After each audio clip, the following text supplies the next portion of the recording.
एक बार की बात है, शहर से दूर एक गांव में राजेश और रीमा सो रहे होते हैं। तभी उन्हें घर की छत पर किसी के चलने की आवाज आती है। उस आवाज से रीमा की नींद खुल जाती है। वो बहुत डर जाती है। इतनी रात गए, ये छत पर कौन है? कहीं कोई चोर तो नहीं आ गया? अजी उठिए, देखिए ना, छत पर कोई है। सुनिए, किसके चलने की आवाजें आ रही हैं।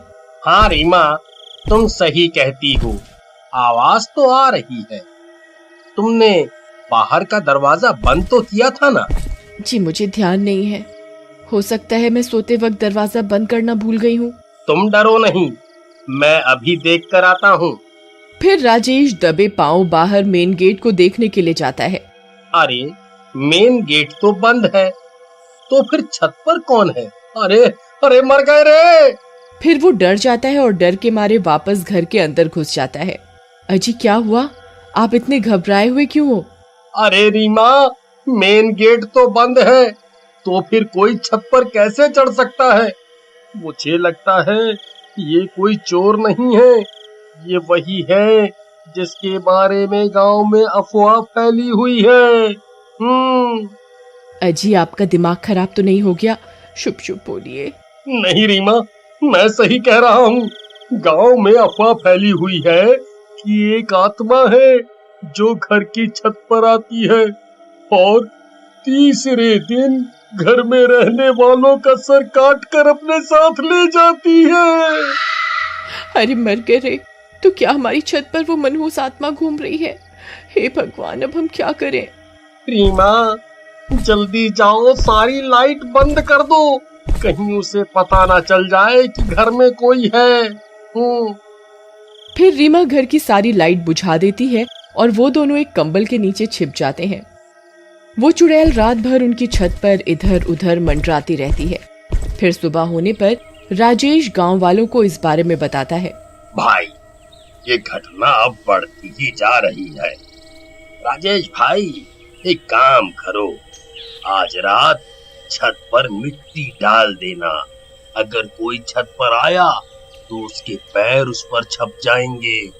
इससे पता चल जाएगा सच में कोई छत पर आता है या ये सिर्फ एक अफवाह है। फिर रात होने से पहले राजेश छत पर मिट्टी डाल देता है। देर रात राजेश और रीमा सो रहे होते हैं। तभी उन्हें किसी के गुर्राने की आवाज आती है। डर के मारे उनकी नींद खुल जाती है। अजी देखिए, छत से गुर्राने की आवाज आ रही है। लगता है कोई बंदर है। अजी नहीं, ये किसी बंदर की आवाज नहीं हो सकती। ये बहुत डरावनी आवाज है। अजी आज दूसरा दिन हो गया और ये मनहूस आत्मा हमारे घर की छत पर मंडरा रही है। अजी गांव वालों का मानना है कि तीसरे दिन वो सर काट कर अपने साथ ले जाती है। जी अब क्या होगा? अरे तुम रोना बंद करो, पहले पता तो चल जाए कि छत पर सच में कोई चुड़ैल है या कोई जंगली जानवर। फिर रात भर उन्हें छत पर किसी के चलने और गुर्राने की आवाज आती है। सुबह होने पर राजेश और रीमा घर की छत पर जाते हैं तो उनकी आंखें फटी की फटी रह जाती हैं। वहां मिट्टी पर बड़े बड़े कदमों के निशान होते हैं और वो उल्टे होते हैं। अरे मर गए रे, ये तो उल्टे पैरों के निशान हैं। इसका मतलब चुड़ैल की अफवाह नहीं, सच है। मुझे अभी गांव वालों को इसके बारे में बताना होगा। फिर राजेश भागता हुआ जाता है और कुछ गांव वालों को अपने साथ लेकर आता है। वे सब गांव वाले उन उल्टे पैरों के निशान देखकर डर जाते हैं।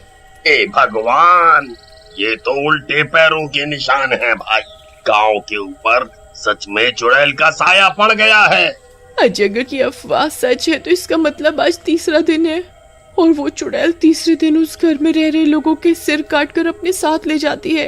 राजेश भाई, मेरी मानो तो तुम आज ही ये घर छोड़ दो, नहीं तो आज का दिन तुम दोनों की जिंदगी का आखिरी दिन साबित होगा। नहीं, मेरे हिसाब से ये जरूर किसी की शरारत है। मुझे लगता है कोई हमसे हमारा घर खाली करवाना चाहता है ताकि हम डर के मारे इस घर को औने पौने दामों में बेचकर चले जाएं। अजी आपका दिमाग खराब हो गया है। अगर सच में चुड़ैल हुई तो आज वो हमारे सर काट कर अपने साथ ले जाएगी। तुम घबराओ नहीं, मेरे पास एक तरकीब है। गांव वालों, आज रात को तुम मेरे घर के आसपास ही रहना। फिर रात होने पर वे दोनों सो रहे होते हैं।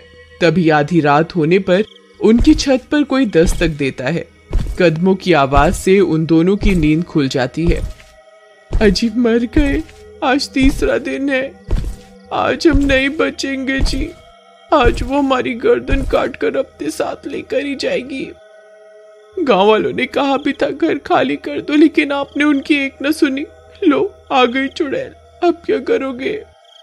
तभी उस चुड़ैल के कदमों की आवाज तेज हो जाती है। अजी लगता है कोई सीढ़ियां उतर रहा है। ये आवाज सीढ़ियों की तरफ से आ रही है। कुछ कीजिए ना, क्या है आपकी तरकीब? अरे रुको रुको, रोना बंद करो, आवाज मत करो, नहीं तो उसे पता चल जाएगा कि हम यहाँ हैं। फिर राजेश दूसरे कमरे में जाता है और वहां से 2 पुतले उठाकर लाता है और उन्हें बेड पर लिटा देता है और उनके ऊपर चादर डाल देता है और सारी लाइट बंद कर देता है। चलो रीमा, अब हमें छुपना होगा, चलो जल्दी करो।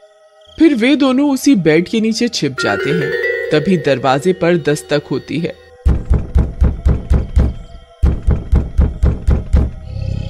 अरे मर गए रे, ये वही चुड़ैल है जी। चुप रहो, आवाज मत करो, हो सकता है वो दरवाजा ना खुलने पर चली जाए। फिर कुछ देर दरवाजा खटकता रहता है और जोर की आवाज आती है और दरवाजा टूट जाता है।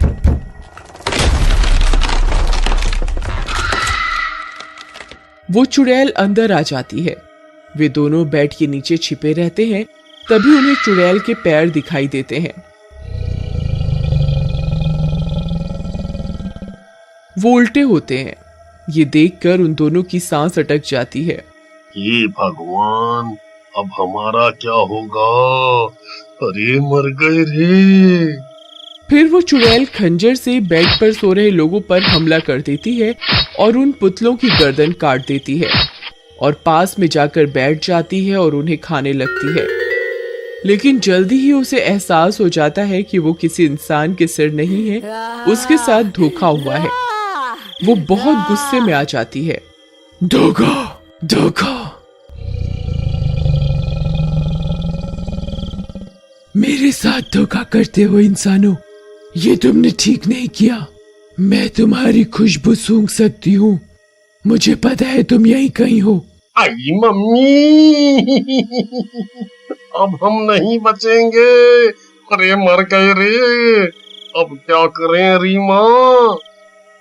अजी ये आपकी तरकीब थी, अब आप ही बताओ क्या करना है। अब तो एक ही तरकीब है। जल्दी बताइए क्या। भागो, जितनी जोर से भाग सकते हो भागो। इतना बोलकर राजेश वहां से भाग जाता है। तभी उस चुड़ैल की नजर उन पर पड़ती है। अरे नास मिटे, रुक जा, मुझे यहाँ अकेला छोड़कर कहाँ भाग रहा है। फिर रीमा भी उसके पीछे पीछे घर से निकलकर भाग जाती है और वो लोग घर का मेन दरवाजा बाहर से बंद कर देते हैं। अरे गांव वालों, जल्दी आओ, हमें तुम्हारी जरूरत है। तभी सब गांव वाले भी हाथों में मशाल लेकर वहां पहुंच जाते हैं। चुड़ैल खिड़की से सब कुछ देख रही होती है। भाई, चुड़ैल घर के अंदर ही है, हमें कुछ करना होगा। अगर वो बाहर आ गई तो अनर्थ हो जाएगा। खिड़की पर चुड़ैल को देखकर सबकी आंखें फटी की फटी रह जाती हैं। तभी वो चुड़ैल खिड़की पर लगी लोहे की रॉड को तोड़ने लगती है। भाई, इस चुड़ैल को रोकने का एक ही रास्ता है, हमें इस घर को आग के हवाले करना होगा, नहीं तो ये चुड़ैल किसी भी वक्त खिड़की तोड़कर बाहर आ जाएगी। फिर सब गांव वाले मिलकर घर को आग के हवाले कर देते हैं।